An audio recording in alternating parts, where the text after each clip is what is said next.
Wiggle, wiggle, wiggle. Wiggle, wiggle, wiggle. Wiggle, wiggle, wiggle. Fala galera, beleza? Aquela bufada para chegar, como você já sabe, professor Paulo Bufada, sou seu professor de física, relaxa, oxigênio no cérebro, dá aquela, tira atenção e foco na aula de hoje que eu trouxe para vocês a respeito de tempo na física. Pessoal, é o seguinte, lá na playlist do Sistema Internacional de Unidade, eu havia mencionado para vocês que iria fazer uma playlist com as principais conversões de unidades de medida que nós temos na física.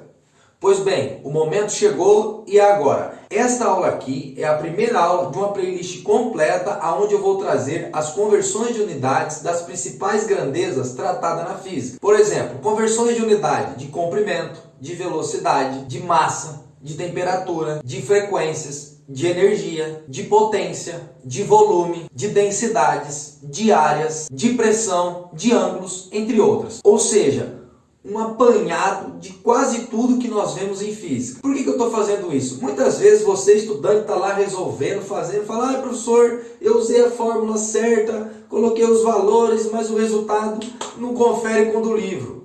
O que você fez de errado, normalmente, é não converter as unidades que o problema te traz para o Sistema Internacional. Na playlist do Sistema Internacional de Unidade, eu mostrei para vocês que cada grandeza física ela tem uma unidade de medida padrão dentro deste sistema. E é essa unidade que você terá que utilizar, na maior parte das vezes, na hora de substituir os valores do enunciado de um problema no equacionamento matemático. Eu sei também que às vezes, quando você quer fazer uma conversão rápida, você vai lá no Google e digita converter tal valor em tal valor. Mas na hora da prova, você não vai poder utilizar um celular ou um computador ou ter acesso à internet. Foi por isso que eu preparei esta playlist para você. Ela vai estar bem completa e detalhada. Voltando aqui para a aula de hoje, onde nós iremos tratar a respeito do tempo, eu gostaria de dizer para vocês o seguinte: se você já conhece um pouco mais essa relação, o que é essa grandeza, como que ela é medida, os seus instrumentos de medida,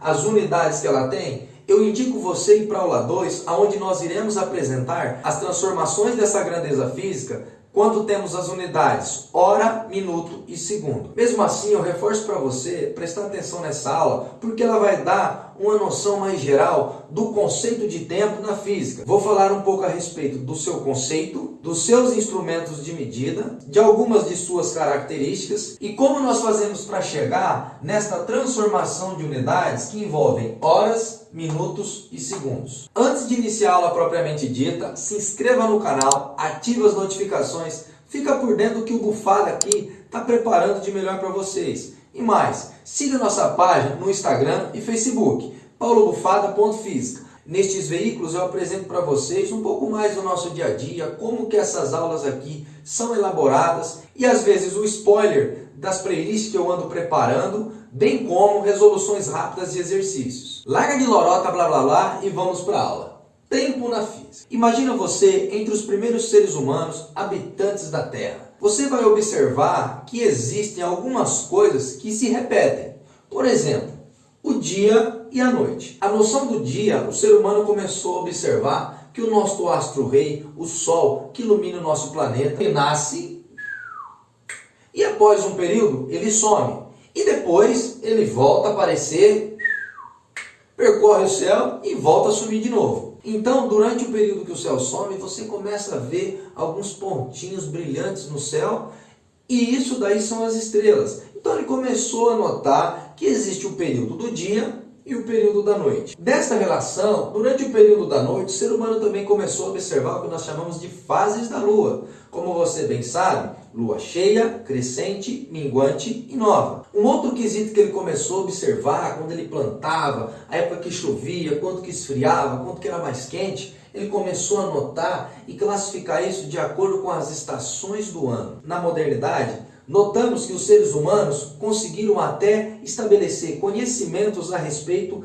das oscilações dos átomos. Pois bem, quando nós queremos falar de tempo na física, nós temos que ter a noção como estes quatro exemplos. Se você observar, eles tratam apenas de ciclos que se repetem. Eu gostaria que você colocasse isso na sua mente. Aí, com o avanço da ciência, com o avanço da tecnologia, o ser humano também conseguiu estabelecer alguns critérios para medir estes ciclos que se repetem, ou seja, para conseguir medir o tempo. Um dos primeiros instrumentos de medidas que o ser humano construiu foi o relógio solar. De fato, os raios solares incidem sobre essa varetinha que está inclinada e ela projeta uma sombra nesse aparato no qual tem algumas divisões. E assim eles começaram a estabelecer algumas medidas de tempo.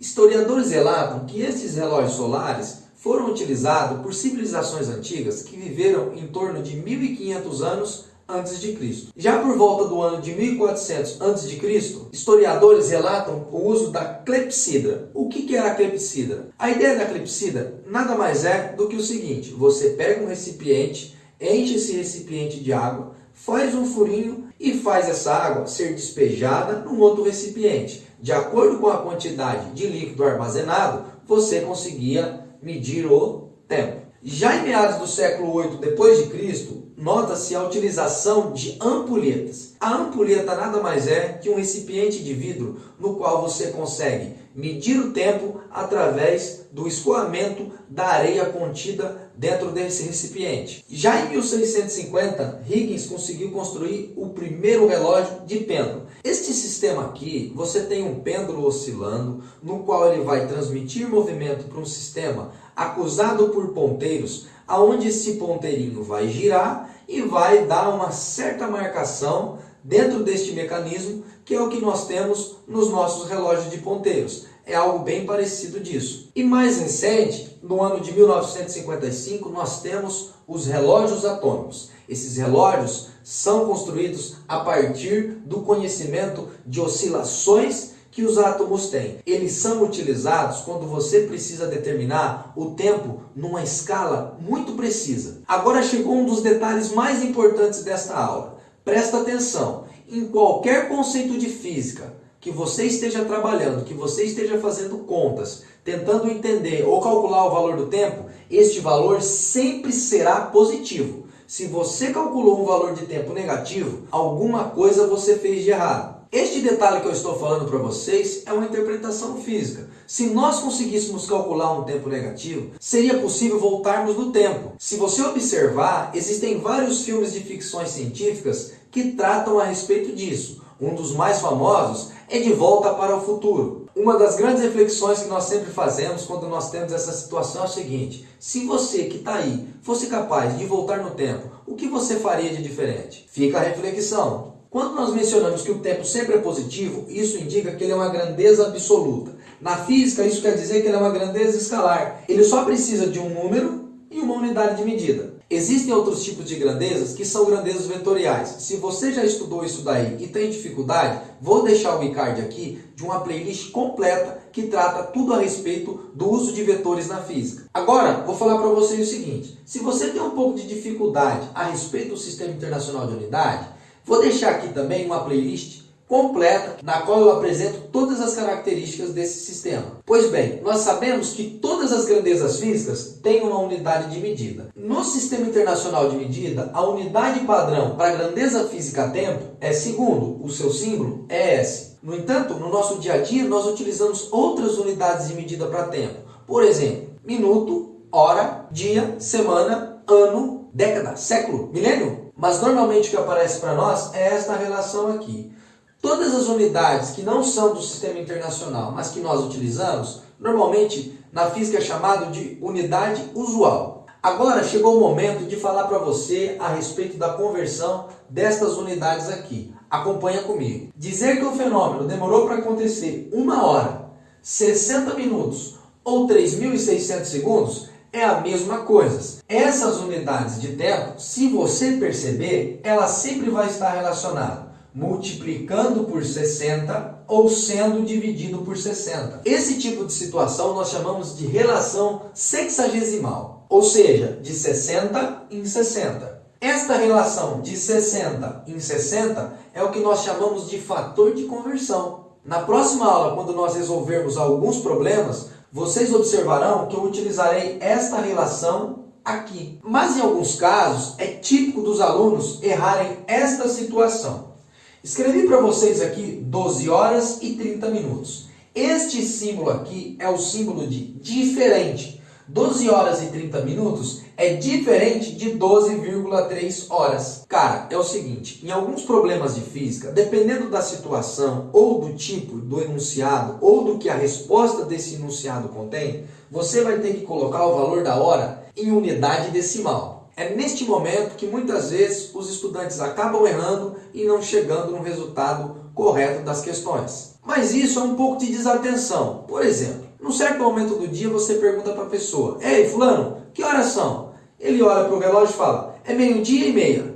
Você sabe que 12:30 é a mesma coisa que 12 horas e 30 minutos. Ah, professor, agora eu entendi. Quando eu falo 12:30, ou por exemplo, 7h30, 10h30, enfim, qualquer valor de hora mais meia, isso vai ser equivalente a 30 minutos. Por quê? 30 minutos é metade de 60 minutos. E 60 minutos é 1 hora. A noção que eu quero passar para vocês é que esta relação, o fator de conversão, ele é centesimal. Quando você tiver esse tipo de situação, pensa no que nós chamamos de porcentagem. Pessoal, este foi o motivo que eu pedi para você acompanhar essa aula. Na próxima aula nós iremos resolver os problemas utilizando estas relações aqui, com casos específicos, abordando questões de tempo na física. Se essa aula te ajudou, dê um like, dê um joinha, ajuda o Bufada aqui com o seu canal. Isso é uma forma de incentivo para que eu possa preparar aulas ainda melhores para vocês.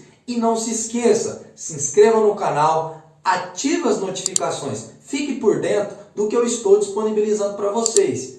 E mais, tem um seguinte detalhe, eu adoro que vocês deixem os seus comentários. Se essa aula prestou, se não prestou, o que poderia fazer diferente, não nessa como nas próximas. Porque esse feedback me ajuda a preparar e direcionar melhor os seus estudos. E como você já sabe, do mesmo jeito que eu chego, eu saio, aquela bufada.